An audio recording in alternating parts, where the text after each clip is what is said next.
किसान बिल 2020 पिछले मानसून सत्र में राज्यसभा और लोकसभा दोनों से पारित होकर के राष्ट्रपति के द्वारा हस्ताक्षर होने के पश्चात अब यह एक कानून बन गया है। इससे पहले अध्यादेश लाया गया था मानसून सत्र से पहले केंद्र सरकार के द्वारा, केंद्र सरकार के कैबिनेट के द्वारा, और इसे कानून के स्वरूप ही पैरेलल माना जाता है कैबिनेट के अध्यादेश को। लेकिन संसद से पारित हो जाने के बाद भी जिस तरह से माहौल बनाया गया है, जिस तरह से आडंबर क्रिएट किया गया है, जिस तरह से हंगामा किया जा रहा है, ऐसा लग रहा है मानो किसानों पे विदेशी हमला हो गया हो। इस संदर्भ में एक और वीडियो मैंने बनाया है जिसमें मैंने बताया है कि किस तरह से किसानों को भड़काया जा रहा है, बरगलाया जा रहा है और देशद्रोही तत्व का सहारा भी लिया जा रहा है, जिसमें हिंसक भाषा का इस्तेमाल किया जा रहा है, हिंसक झड़पें हो रही हैं, बच्चों का इमोशनल कार्ड खेला जा रहा है, महिलाओं को भी शामिल किया जा रहा है, और तो और जो देशद्रोही अलगाववादी खालिस्तानी हैं उसे भी शामिल किया जा रहा है। ठीक उसी तर्ज पे जिस तरह से शाहीन बाग का हाईवे पे जाम करके बैठे थे सिटीजनशिप अमेंडमेंट बिल के विरोध में, ठीक उसी तर्ज पर महिलाओं का इमोशनल कार्ड, महिला कार्ड, बच्चों को शामिल करना, हिंसक भाषा इस्तेमाल करना देखा गया कि किस तरह से इंदिरा का नाम लिया जा रहा है, कहा जा रहा है इंदिरा को ठोक दिया तो मोदी क्या चीज़ है। दूसरी तरफ जो किसान हैं वह पत्थर उठा करके पुलिस पे फेंक रहे हैं, बच्चे नारे लगा रहे हैं मोदी तेरी कब्र खुदेगी, आज नहीं तो कल खुदेगी, आवाज़ दो हम सब एक हैं। तो इस तरह का जो वीडियो है मैंने बनाया है, ये लिंक मैं इस वीडियो के डिस्क्रिप्शन में डाल दूंगा, आप उसे भी देखें। लेकिन जो मैं यह वीडियो जो बना रहा हूँ, इस वीडियो में मैं आपको बताने जा रहा हूँ कि किस तरह से जो फसल मंडियों के जो दलाल हैं, जो खलनायक हैं, जो खेती के बिचौलिए हैं, जो कृषि के सट्टा खिलाड़ी हैं, बड़े बड़े जो खिलाड़ी बैठे हैं मंडी में, जो मंडी पर जिनका कब्जा था उनकी डकैती बंद हो गई है। मैं आपको बताने जा रहा हूं कि किस तरह से किसान बिल 2020 मंडियों के जो बड़े बड़े खलनायक हैं, दलाल हैं, उनकी डकैती पे डाका डाल दिया गया है। मैं आपको बताने जा रहा हूं इस वीडियो में कि जो डर किसानों को दिखाया जा रहा है उसमें कितनी सच्चाई है। ये किसान संगठन, किसान आंदोलन और रैली करने वाले जो राजनीतिक पार्टियां हैं या सामाजिक संगठन हैं, जो भी कह लीजिए, मंत्रालय के अंदर घुसकर एमएसपी मिनिमम सपोर्टिंग प्राइस, न्यूनतम समर्थन मूल्य कितना रखा जाए फसल का, कितना नहीं रखा जाए, यह इनका बार्गेनिंग पॉइंट हुआ करता था। यही ताकत इनकी थी, इसलिए इनके हाथ से ताकत अब छीन रही है।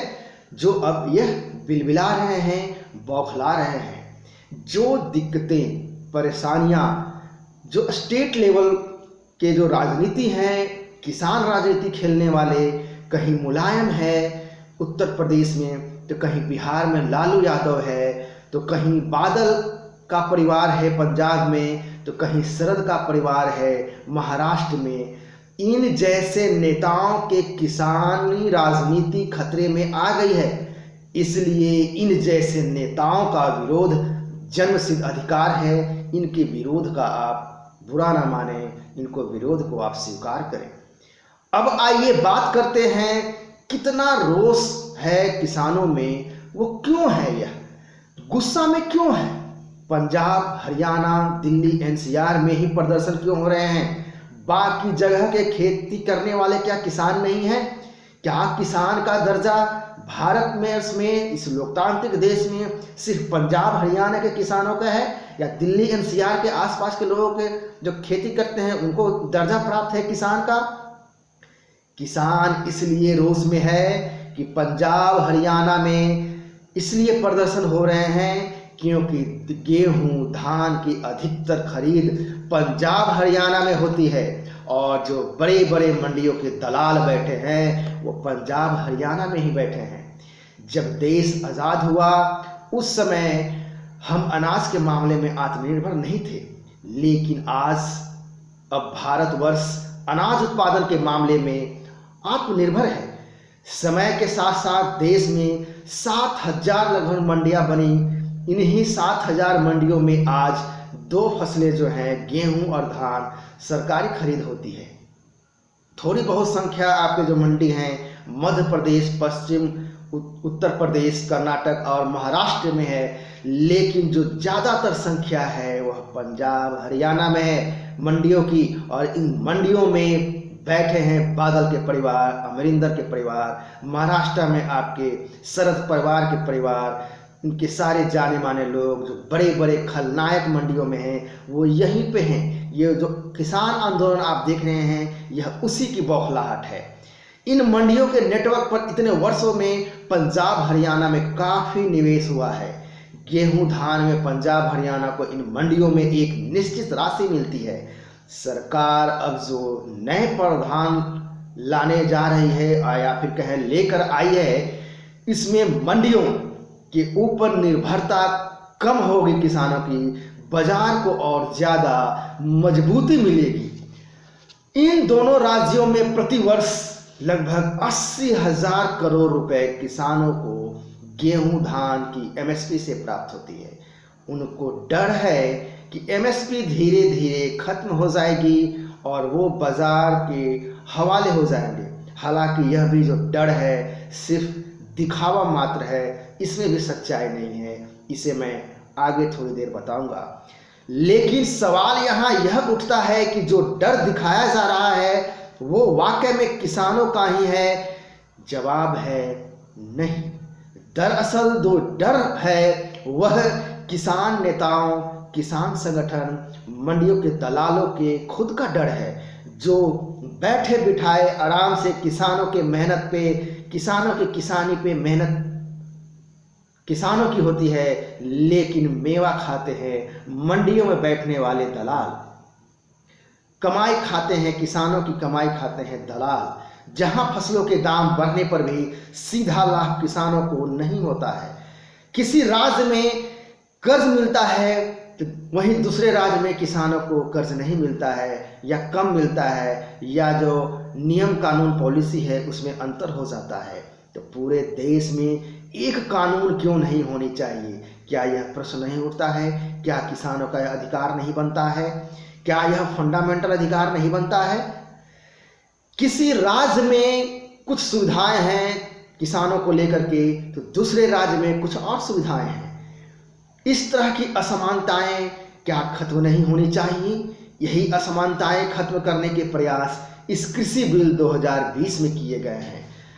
कर्ज देना या नहीं देना, या कर्ज का बोझ बढ़ रहा है, फिर कर्ज माफ करना, फिर किसान राजनीति करना, इससे किसान और बैंकिंग व्यवस्था दोनों का नकारात्मक प्रभाव पड़ता है। किसानों की किसानी खतरे में नहीं है, बल्कि किसान के नाम पर राजनीति करने वालों की राजनीति खतरे में है।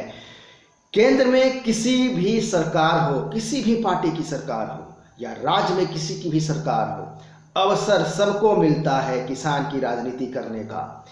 किसान बदहाल है, दुखी है, आत्महत्या कर रहा है।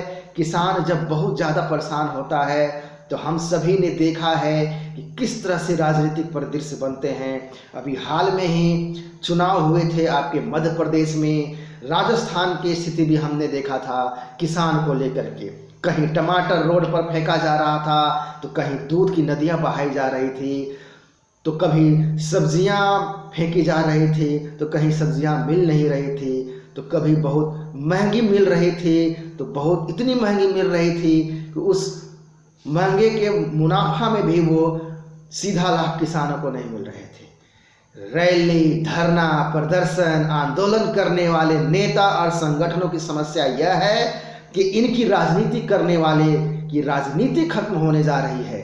पंजाब हरियाणा की राजनीति और बड़ी संख्या में बिचौलियों के धंधे पर जरूर असर पड़ने वाला है, लेकिन अधिकांश राज्यों के किसानों को अंततः लाभ ही होगा, इसमें भी कोई दो राय नहीं है। इस किसान बिल के 2020 में जो पारित हुआ है कानून, इसके बावजूद विरोध के नाम पर ऐसा हंगामा हो रहा है मानो किसानों पे विदेशी हमला हो रखा है। तो वास्तविक सच्चाई का है, हमें समझना है, आपको समझना है, हम सबको एक साथ समझना है। और जो हमारे भाई बंधु, हमारे भाई बहन किसानों से डायरेक्ट टच में हैं, उनको समझाएं कि वस्तु स्थिति क्या है। नमस्कार, वंदे मातरम, जय हिंद।